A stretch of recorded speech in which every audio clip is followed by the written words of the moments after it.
Captain Daeho Kim stared at the twisted metal floating in space. The wreckage stretched for miles in every direction. Old alien ships, broken weapons, and pieces of technology that nobody wanted anymore drifted slowly through the dark void of the Keth Nebula. Another day in paradise, Daeho said with a tired smile. He had been running salvage operations for 20 years. Every day was the same. Find the scrap that other species threw away, pick through it, and hope to find something useful.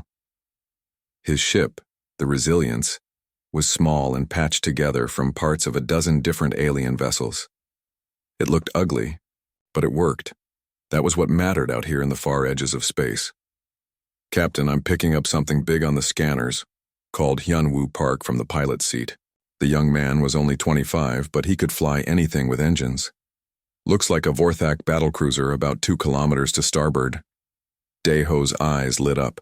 The Vorthak were a warrior race known for building tough ships. Even their scrap was valuable. "Take us in slowly, Hyunwoo. Let's see what the big boys left behind." In the engine room, Boram Lee looked up from her work. She was bent over a pile of alien circuit boards, trying to figure out how they worked. At 32, she had already earned a reputation as one of the best engineers on the Outer Rim. Where others saw broken junk, she saw possibilities. "Boram, come up to the bridge." Daeho's voice crackled over the intercom. "We've got a Vorthak wreck to examine." Boram wiped her hands on her coveralls and made her way to the front of the ship. Through the main window, she could see the massive alien vessel. Half of it was missing, blown away by some ancient battle. The other half drifted like a metal mountain in space. "The Confederation already stripped it," observed Dr. Yoonji Choi, the ship's medic and science officer. She was studying the wreck through a pair of electronic binoculars. "Look at those clean cuts where they removed the valuable parts." The Galactic Trade Confederation was the government that ruled most of known space. They had given humans permission to join 50 years ago, but only as junior members. Humans got the jobs nobody else wanted, cleaning up the galaxy's garbage. "Good," said Daeho. "That means they left behind everything they thought was worthless. And we all know how wrong they can be about that." As the Resilience moved closer to the wreck, Boram pressed her face against the window. Her engineer's eye caught details that others might miss. "Captain, look at the hull plating on the port side. See how it's different from the rest?" Daeho squinted at the area she was pointing to. The metal there had a strange, flowing pattern. It looked almost organic compared to the rigid, angular design of the rest of the ship. "That's adaptive armor," Boram said with excitement in her voice. "I read about it in an old Vorthak technical manual. They tried to make armor that could repair itself and change to stop different kinds of weapons." "Tried?" asked Hyunwoo. "The project failed," Dr. Yoonji said, consulting her computer tablet. "According to the records, the armor worked too slowly and used too much power. The Vorthak military rejected it 5 years ago." Boram smiled. "Failed by their standards, but maybe not by ours."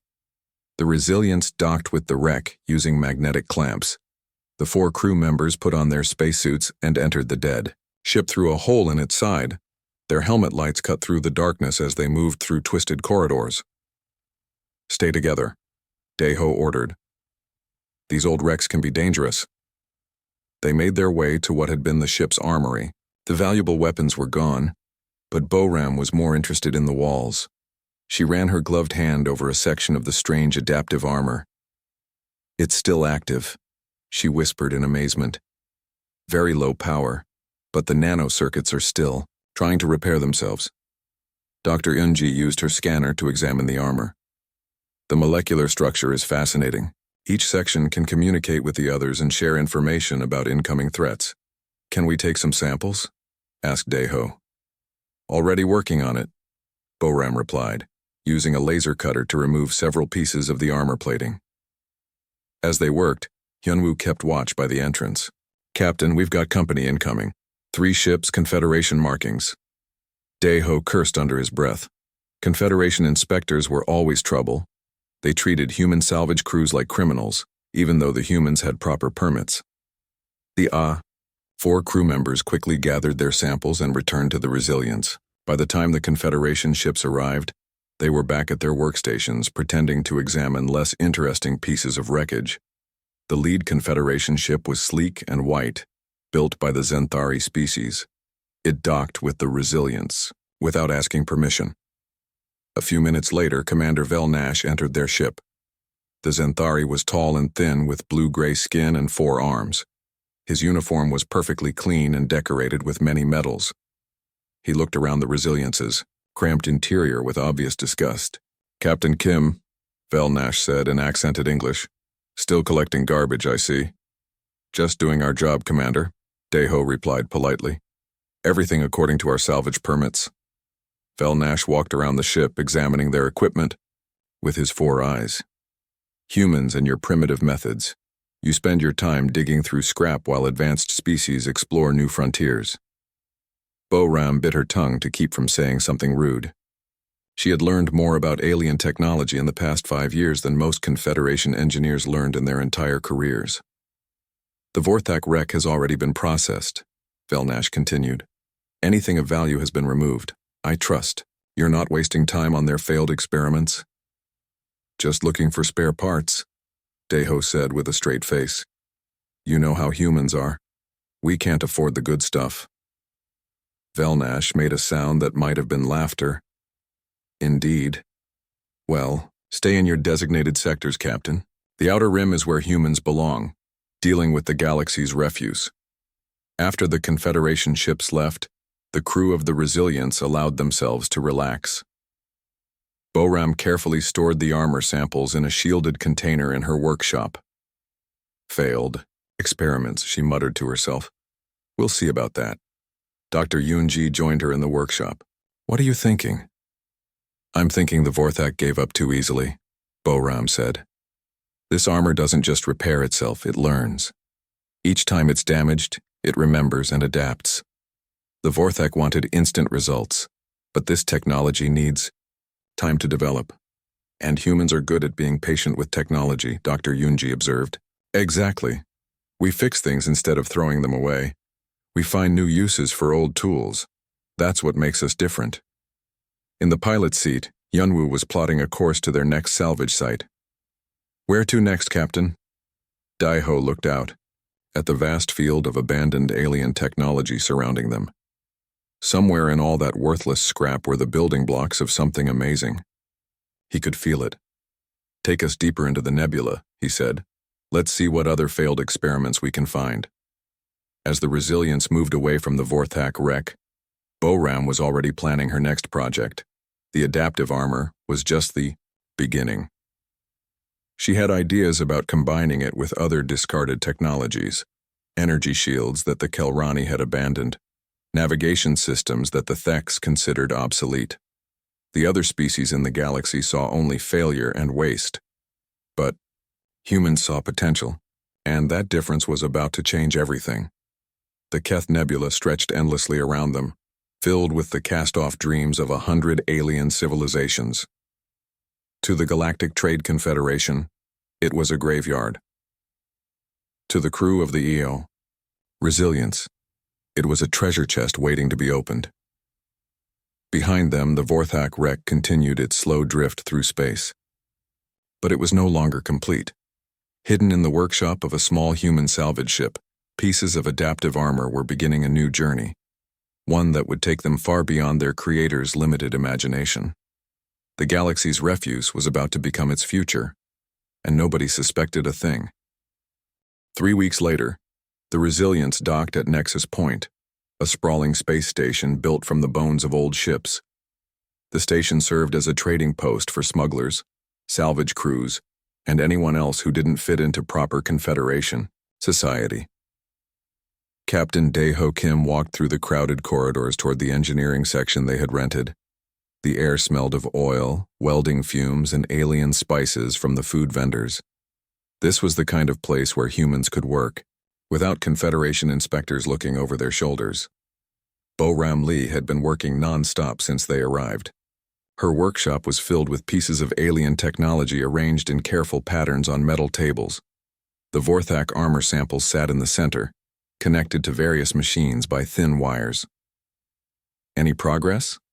Daeho asked, stepping around a pile of circuit boards. Boram looked up from her work. Her hair was messy and her coveralls were stained with grease, but her eyes were bright with excitement. "Captain, you need to see this." She led him to a test chamber where a small piece of the adaptive armor was mounted on a stand. "Watch," she said, pressing a button on her control panel. A red laser beam hit the armor sample. The metal glowed where the beam struck it, but instead of melting, the surface began to change. Tiny patterns appeared, spreading outward from the impact point like ripples on water. "It's learning," Boram explained. "The armor is analyzing the laser and figuring out how to protect against it." She fired the laser again. This time, the beam bounced off harmlessly. The armor had become reflective in just the right way to deflect that specific type of energy. "Incredible," Deho breathed. "How long does it take?" That's the amazing part. The Vorthak thought it was too slow because it took several minutes to adapt. But I've been feeding it power differently. Look at this. Boram switched to a different control system. This time, when the laser hit the armor, the adaptation happened in seconds instead of minutes. "The Vorthak were powering it wrong," she continued. "They used steady energy flow like all their other systems. But this armor works better with pulse power, quick bursts instead of a constant stream." Dr. Yoonji Choi entered the workshop carrying a datapad. "Boram, I've got the analysis you wanted on those AI cores we found." "AI cores?" Deho asked. "From a Kelrani research ship," Boram explained. "The Confederation classified them as malfunctioned and worthless.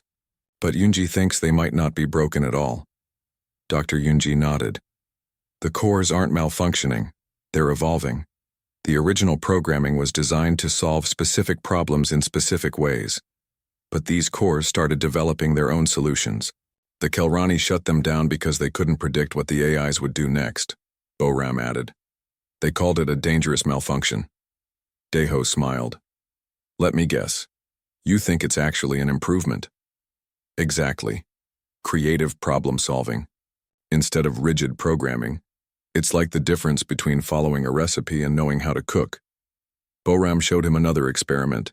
She had connected one of the AI cores to a simple repair robot. "Watch this," she said, placing a broken device in front of the robot. The robot examined the device for a moment, then began working. But instead of following standard repair procedures, it improvised. It used parts in unexpected ways, rerouted circuits creatively, and even modified the original design to make it work better. "The AI is thinking like a human," Dr. Yoonji observed, "finding new solutions instead of just applying old ones." Over the next few days, Boram worked to combine different pieces of alien technology. She took the adaptive Vorthak armor and integrated it with discarded Kelrani energy shields. The creative AI cores were used to coordinate between the different systems. "The beauty of it," she explained to the crew, "is that each piece was considered a failure by its creators, but they worked together perfectly." Their first real test came sooner than expected. Hyunwoo Park was piloting the Resilience through a routine salvage run when his sensors detected 3 ships approaching fast. "Kree raiders," he announced over the intercom. "They're demanding we surrender our cargo." The Kree were a pirate species, known for their aggressive tactics and powerful plasma weapons. Most salvage crews would either run or give up their goods rather than fight. "Take us to the test range," Deho ordered. "Let's see if Boram's new toys actually work." The Resilience moved to an area of space clear of debris. The 3 Kree ships followed, their weapons charging with angry red light. "Activating defensive systems," Boram announced from her engineering station. She had installed her hybrid technology throughout the ship's hull. The first Kree plasma blast hit the Resilience directly. The ship shook, but the adaptive armor began its work immediately. Patterns of light spread across the hull as the nanocircuits analyzed the plasma energy. "They're firing again," Hyunwoo reported. The second blast was partially deflected by the energy shields. But more importantly, the armor was learning. Each shot taught it more about Kree plasma weapons. By the 4th attack, something amazing happened. The plasma blast hit the ship and simply disappeared. The armor had become perfectly adapted to absorb and disperse that exact type of energy. Impossible, came a transmission from the lead Kree ship. No human vessel should be able to withstand our weapons. Want to try something else? Deho replied calmly. The Kree switched to particle beams. Again, the first few shots caused damage, but within minutes, the armor had adapted to this new threat as well. Frustrated and confused, the Kree raiders retreated. They had never encountered a defense system that got stronger during a fight. Outstanding work, Boram, Deho said as they watched the pirate ships disappear. This is just the beginning, Boram replied. Imagine what we could do with more resources and time. Word of their successful defense spread quickly through the underground networks of Nexus Point. Within days, other human salvage crews were asking questions. How had the Resilients survived a Kree attack? What kind of new technology were they using? That's when Taimin Yoon appeared at their workshop. He was a tech trader who dealt with equipment that wasn't quite legal and information that wasn't quite public. I hear you've been making improvements to standard salvage gear, Taimin said carefully. Just some modifications, Deho replied, equally careful. The kind of modifications that make Kree raiders run away? Boram and Dr. Yoonji exchanged glances. They had been expecting this conversation. Perhaps we could discuss a trade, Taimin continued. I have access to certain technologies that the Confederation has discarded, items they consider worthless failures. And what would you want in return? Asked Deho. Knowledge, techniques, the secret of making worthless things valuable. Over the next week, Taimin brought them samples of abandoned alien technologies from across the galaxy. Each one had been rejected by its creators for being too slow, too unpredictable, or too difficult to control. To Boram, they were perfect. She combined Thek's navigation systems that had been discarded for being overly complex with Uraki communication arrays that were too sensitive. The result was a communication network that could instantly connect points across vast distances. The Theks thought their navigation system was flawed because it calculated too many possible routes, Boram explained. But combined with the Uraki arrays, it creates a communication web that finds the fastest path for information to travel. Dr. Yoonji worked on biological applications, taking helix terraforming equipment that was too slow and modifying it with human agricultural techniques. The hybrid system could transform dead worlds into garden planets in a fraction of the normal time. As news of their innovations spread, more humans began arriving at Nexus Point. Engineers, scientists, and tinkerers from human colonies across the galaxy came to learn and contribute. We're starting something here, Deho observed as he watched the growing community of human innovators. A revolution, Dr. Yoonji agreed. We're proving that failure is just another word for not finished yet. The final piece fell into place when Admiral Sujin Han arrived. She was an official representative of Earthfleet, but she came in civilian clothes and asked for a private meeting. What you're doing here could change everything, she told Deho and his crew. Earth wants to support your work, but it has to remain secret. The Confederation can never know that we're systematically improving their discarded technology. Why? The secrecy? Asked Boram. Because once they realize what human ingenuity can do with their failures, they'll try to stop us, Admiral Han replied. Right now, they think we're just lucky scavengers. Let's keep it that way until we're ready to show them the truth. As Admiral Han left Nexus Point with samples of their hybrid technologies, Boram stood at the observation deck watching ships come and go. Human vessels were arriving daily now, their crews eager to learn new techniques. What are you thinking? Dr. Yoonji asked, joining her at the window. I'm thinking we've just started the biggest recycling project in Galactic history, Boram replied. And the best part is nobody realizes it yet. In the distance, a Confederation patrol ship passed by without stopping. To them, Nexus Point was just another collection of human scavengers playing with garbage. They had no idea they were watching the birth of a new age. 6 months had passed since the first experiments at Nexus Point. What started as a small workshop had grown into something much bigger.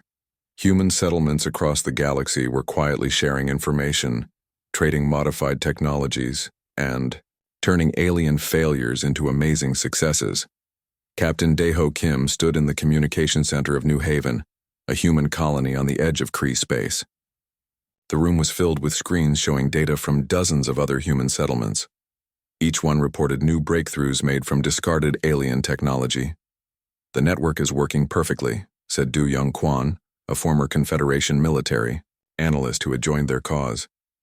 He was a thin man with sharp eyes who understood alien military thinking better than most aliens did. Du Young pointed to a star map covered with blinking lights. 47 human colonies are now part of the Recyclers Network. Each one is working on different pieces of the puzzle. Boram Lee's voice came through the speakers from her lab on Nexus Point. "The communication system is running at full capacity. We can now share information instantly across the entire galaxy." The communication network was built from Uraki, arrays that the aliens had thrown away for being too sensitive. But when humans connected them together, they created something the galaxy had never seen: instant communication across unlimited distances. "What's the latest from the agricultural worlds?" asked Daeho. Jinny Song's face appeared on the main screen. She was the leader of 3 farming colonies that had volunteered to test new terraforming technology. "The Helix equipment is working. Beyond our wildest dreams," she reported with a huge smile. Behind her, through the window of her office, Daeho could see endless green fields under a blue sky. 6 months ago, that planet had been a dead rock. "The aliens gave up on this terraforming tech because it took 2 years to make a planet livable," Gina continued. "But we combined it with earth farming methods and bacterial cultures. Now we can do the same job in 6 months. Du Young made notes on his tablet. "That's the pattern we keep seeing. Alien species develop amazing technologies, but they abandon them for being too slow or too unpredictable. They want everything to work perfectly right away." "Humans are different," observed Mi-Young Seo, who had joined them from her research station. She was an expert in alien psychology who helped them understand why other species thought the way they did. "We're used to things breaking down. We expect to fix, modify, and improve everything we use." "It's more than that," Du Young added. "I've been studying alien military records for months. Most species haven't fought a real war in centuries. They've become soft, predictable. Their weapons and tactics never change because they never have."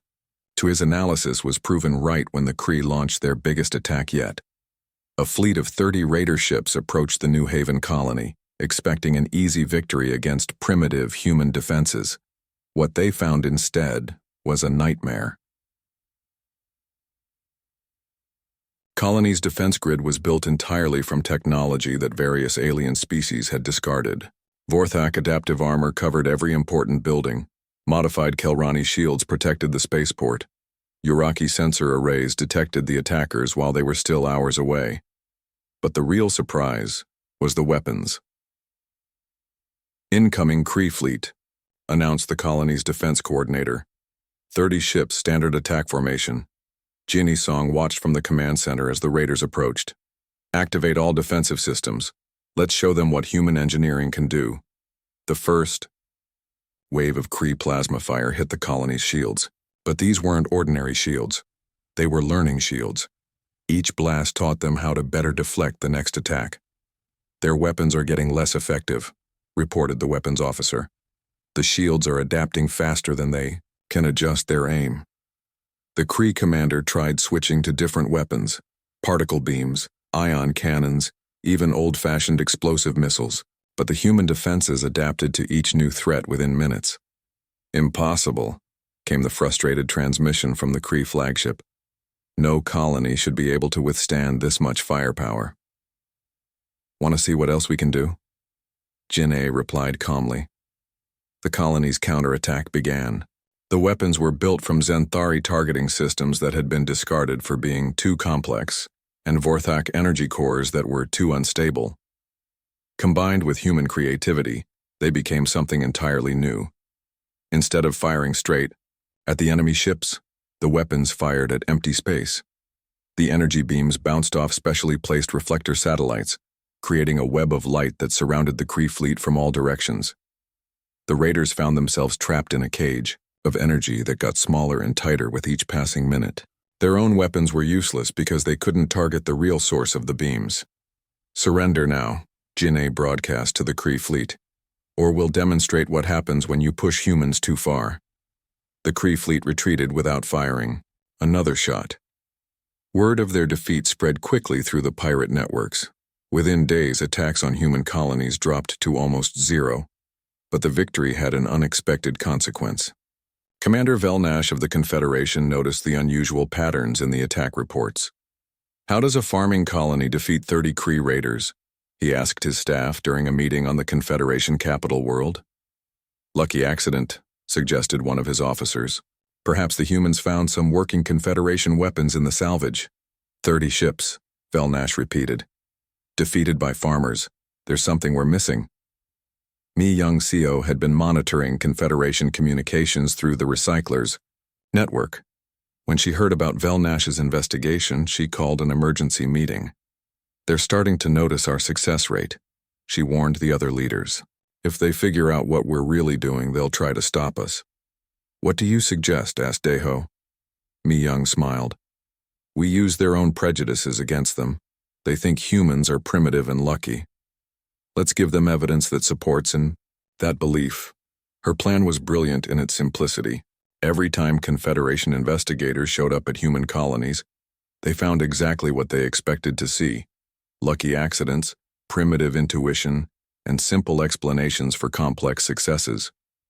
When Velnash personally investigated the new Haven colony, Jinny Song played the part of a confused farmer perfectly.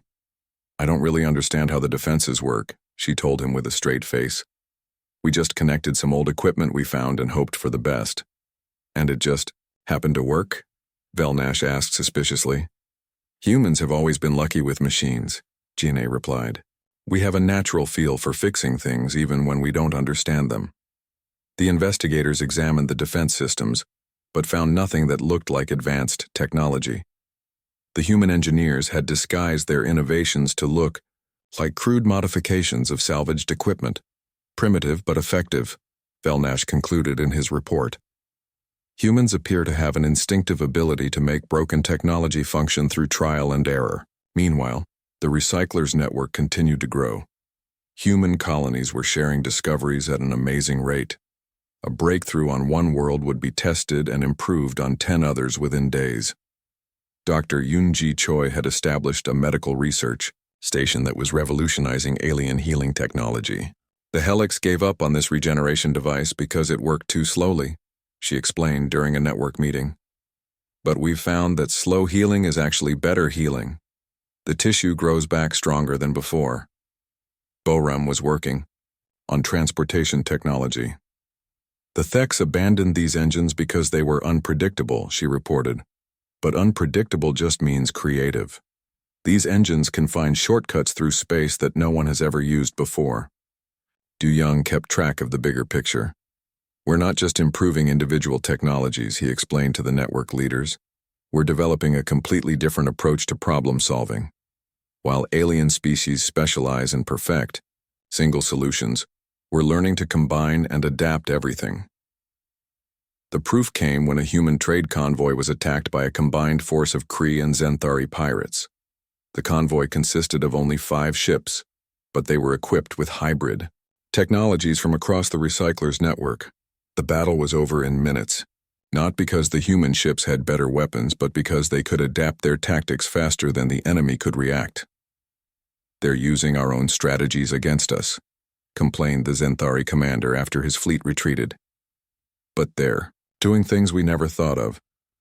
That's because we think differently, said the captain of the lead human ship. You see problems that need perfect solutions. We see puzzles that need creative answers. As the third phase of their revolution ended, Daeho stood once again in the communication center at New Haven. The network now connected over 100 human settlements. Each one was a center of innovation, turning the galaxy's discarded dreams into working reality. What's next? Asked Jinny Song during their planning meeting. Phase 4, Daeho replied. It's time to show the galaxy what human ingenuity can really accomplish. 2 years had passed since the Recyclers network began. What started as a small group of human scavengers had grown into a galaxy-wide revolution that nobody in the Confederation understood. Ambassador Wu Jin Lim sat in the Grand Council chamber. on the Confederation capital world. Around him, representatives from dozens of alien species argued loudly about the human problem. Their colonies are becoming too successful, complained Senator Velnash, who had been promoted after his investigations. Pirates refuse to attack human space. Trade routes are shifting toward human worlds. Something is wrong. The Kelrani representative spoke next. Our analysis shows impossible success rates. Human colonies should be failing at 3 times their current rate.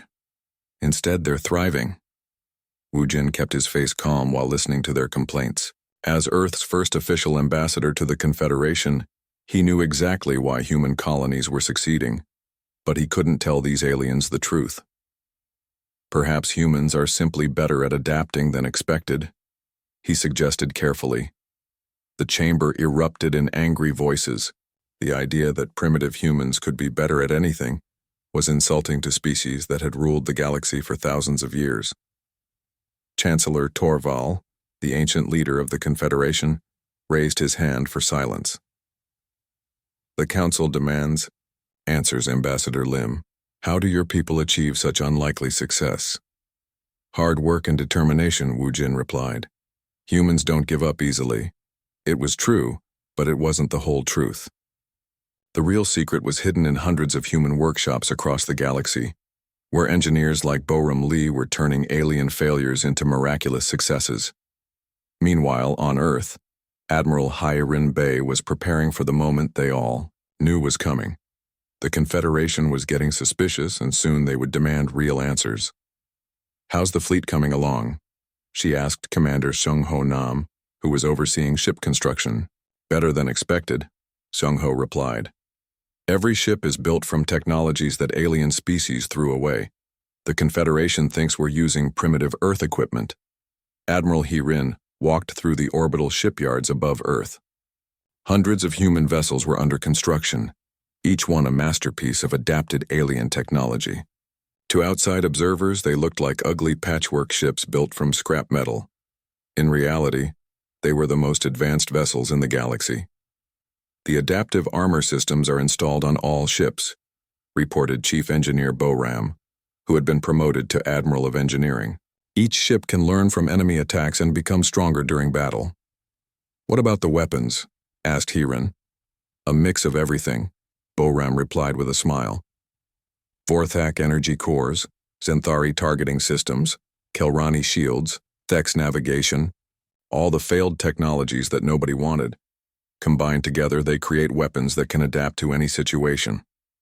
The test came sooner than expected. A coalition of alien species led by the aggressive Kree and supported by Confederation military advisors decided to end the human problem once and for all. They're calling it a police action, reported Intelligence Officer Du Young Quan during an emergency meeting. 50 ships from 6 different species. They plan to attack Earth directly and force humanity back into its place. Admiral Hairin looked at the tactical display showing the approaching enemy fleet. It represented the finest military technology that multiple advanced civilizations could offer. How many ships do we have ready? She asked. 25, replied Commander Sung Ho. But Admiral, our ships have never been tested against this kind of coordinated attack. Then it's time to find out if our theories work in practice, Hairin said calmly. The Battle of Earth began when the alien coalition dropped out of hyperspace at the edge of the solar system. They expected to find a few primitive human vessels and some outdated planetary defenses. Instead, they found something that shouldn't have existed. The human defense fleet was waiting for them, arranged in a formation that made no sense to alien military thinking. The ships were different sizes and shapes, obviously built from salvaged parts, but they moved together with perfect coordination. Human fleet, this is Admiral Kresh of the Coalition Forces, came the transmission. Surrender immediately or face the consequences. This is Admiral Hairin Bay of Earth Defense, came the reply. You are not welcome in our system. Leave now. You have 25 ships against our 50, Admiral Kresh responded. Your technology is primitive compared to ours. This is your last chance to surrender. Our technology is exactly what you think it is, Hairin replied. The question is, do you really understand what that means? The coalition fleet attacked in perfect formation, using tactics that had worked for centuries. Their plasma cannons, particle beams, and missile systems represented the best weapons technology in the galaxy. The human ships scattered like leaves in the wind, breaking every rule of space combat. Instead of maintaining formation, each ship moved independently, using the failed Thex navigation systems to find impossible routes through the battle. "They're running," observed the Zenthari captain, as expected from primitive humans. But they weren't running. They were learning. The first wave of alien attacks hit several human ships directly. The vessels shook under the impact, but their adaptive armor began working immediately. Patterns of light spread across their hulls as the nanocircuits analyzed each weapon system. "Fire again," ordered Admiral Kresh. "Finish them quickly." The second wave of attacks was less effective. The human ship's defenses had already begun adapting to the coalition weapons. By the third wave, something impossible happened. The alien weapons began bouncing off the human ships harmlessly. "This cannot be," whispered the Kelrani science officer. "No defense system adapts that quickly." "Unless it's not really a defense system," Admiral Hyron said over the open communication channel. "Unless it's something else entirely." The human counterattack began with weapons that broke every rule of space warfare. Instead of firing directly at enemy ships, the human vessels created a web of energy beams that bounced off reflector satellites and debris fields. The coalition fleet found themselves under attack from directions that shouldn't have been possible. Their own tactics, perfected over thousands of years, became useless against an enemy that refused to fight by established rules. "They're using our own discarded technologies," Admiral Kresh realized with growing horror, "but they're using them in ways we never imagined." The battle lasted 3 hours. When it ended, the coalition fleet was retreating in complete disorder. Not a single human ship had been destroyed, while several alien vessels limped away with heavy damage. "How?" demanded Admiral Kresh during the post-battle communication. "You taught us," Admiral Hyron replied. "Every piece of technology you threw away as a failure, we picked up and improved. Every worthless innovation you abandoned, we made work. You gave us the tools to defeat you, and then you forgot they existed." The news of Earth's victory spread across the galaxy within hours. The species that had ruled space for millennia had been defeated by humans using technology they had discarded as worthless. On the Confederation capital world, Chancellor Torval called an emergency session. The council chamber was filled with angry, confused, and frightened alien leaders. "How do we fight an enemy that uses our own failures against us?" asked the Vorthak representative. "We don't," said Ambassador Wu Jin Lim, standing to address the council. "We join them." The chamber fell silent. "For too long, this galaxy has been ruled by fear of failure," Wu Jin continued. "When something doesn't work perfectly, you throw it away. When a technology is too slow or too unpredictable, you abandon it. Humans see those same failures as opportunities to learn and improve." "You're saying we should adopt human methods?" asked Chancellor Torval. "I'm saying the galaxy is changing," Wu Jin replied. "You can change with it or be left behind." As the Confederation Council argued about their response to humanity's rise, Boram Lee stood in her workshop on Nexus Point, looking at her latest project. She was combining technologies from 12 different alien species, all of them considered failures by their creators. "What are you working on now?" asked Dr. Yunji Choi. "Something that will make our victory at Earth look small," Boram replied. "I'm building a device that can take any broken technology and fix it instantly. Not just repair it, but improve it beyond its original design. The ultimate recycling machine, the ultimate learning machine, and once it's finished, we'll be able to help every species in the galaxy turn their failures into successes." The age of human dominance had begun, but it wouldn't be built on conquest or control. It would be built on the simple human belief that nothing was ever truly worthless. It just hadn't found the right purpose yet. The galaxy's scrap had become its salvation, and the species that had laughed at human garbage collectors were about to learn the true meaning of innovation. 1 year after the Battle of Earth, the galaxy had changed in ways that nobody could have predicted. President Soo-jung stood on the observation deck of the new Earth orbital complex, watching ships from dozens of alien species arrive daily. They weren't coming as conquerors or inspectors. They were coming as students. "The morning briefing, Mr. President," said his aide, handing him a data pad filled with requests from alien governments. "Let's see," Soo said, reading through the Xanthari want help fixing their planetary defense grid. The Kelrani are asking for assistance with their food production systems, and the Vorthak military wants to learn about adaptive tactics. It was ironic. The same species that had once looked down on humans as primitive scavengers were now begging for human help with their advanced technologies. "What's the status on the open salvage protocol?" Soo asked. "Chancellor Ju Wan-oh reports excellent progress," his aide replied.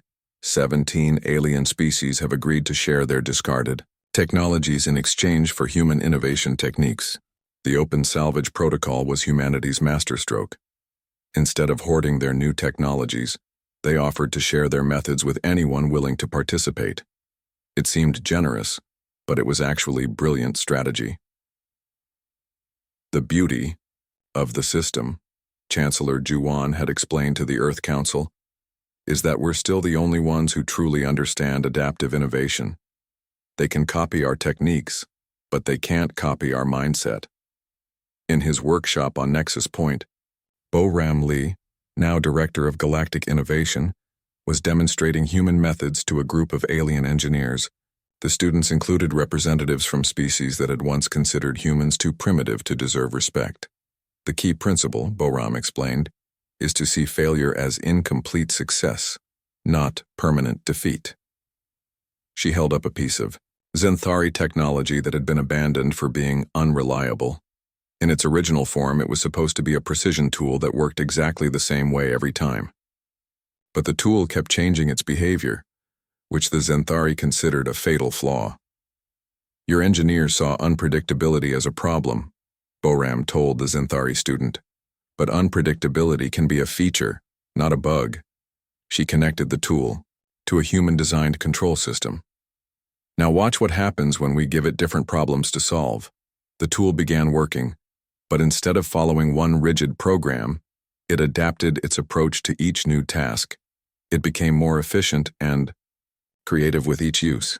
"Impossible," whispered the Xanthari engineer. "Tools should work consistently." "Why?" asked Bo-Ram. "Humans work differently every day depending on what we need to accomplish. Why shouldn't our tools do the same?" Across the galaxy, similar lessons were taking place.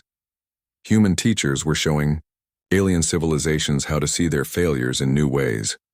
On the former Kree homeworld, General Song-Min Kang was working with reformed pirates to rebuild their society.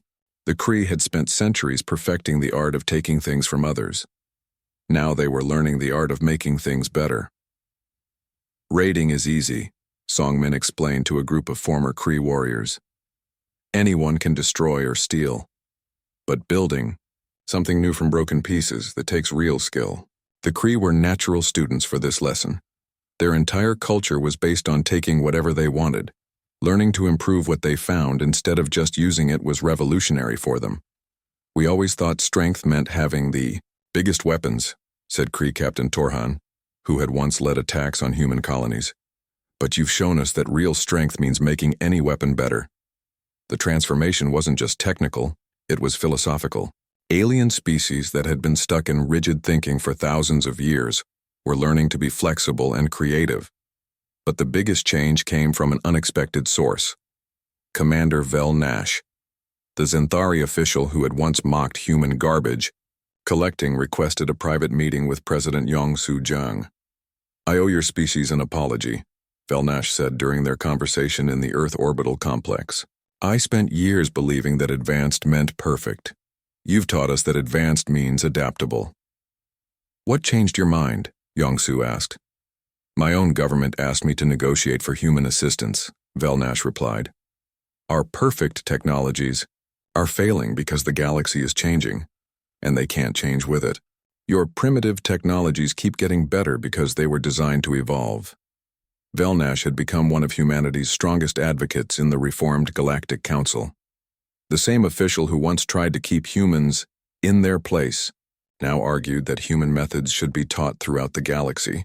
The council voted unanimously to establish the Human Innovation Institute, Velnash reported during a council session. Every member species wants access to human adaptive techniques. But humanity's greatest triumph wasn't technological. It was cultural.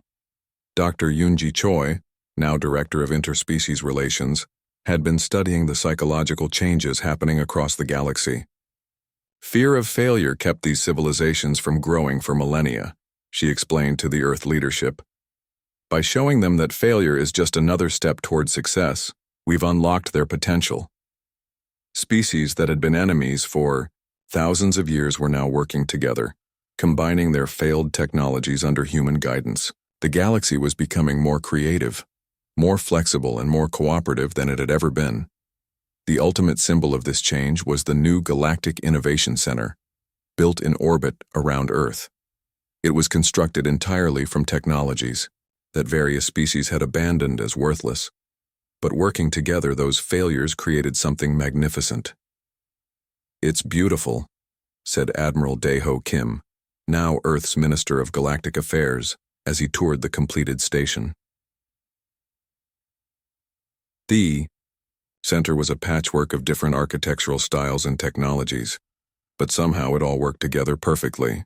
Vorthak adaptive materials shifted and changed to accommodate different environmental needs. Kelrani biosystems provided perfect life support. Zenthari precision tools maintained everything with mechanical perfection. Each piece was a failure on its own, observed Boram, who had designed the integration systems. But together they're better than anything the galaxy has ever seen. In the center's main laboratory, alien scientists worked alongside human engineers on projects that would have been impossible just a few years before. They were learning not just human techniques but human attitudes. "I used to think that if something broke, it was worthless," said Dr. Velshan, a Kelrani researcher. "Now I understand that breaking is just the first step toward becoming something better."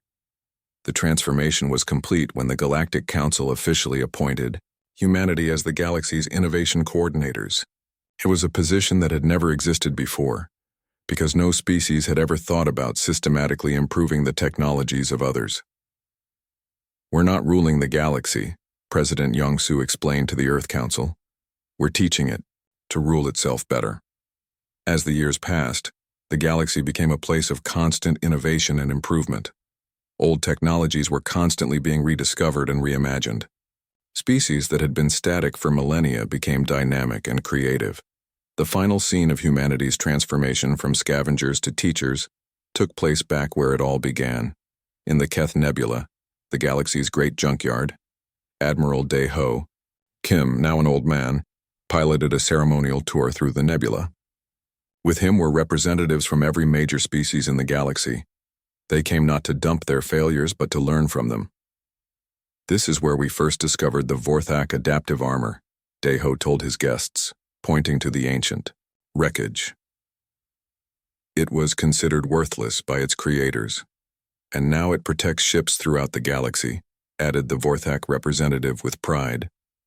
"Our failure became everyone's success." Boram, now elderly but still sharp, gave the final demonstration. She took a piece of genuinely broken technology, something that truly didn't work anymore, and began examining it with tools that represented innovations from dozens of species. "The galaxy used to ask, 'Is this worth saving?' she said to the assembled aliens. Now we ask, what can this become?" Within an hour, the broken device was not only working but performing better than its original design. It had become something new, something better, something that its creators had never imagined. "That," said Dae-ho Kim, "is the lesson we learned from your garbage. Nothing is ever truly worthless.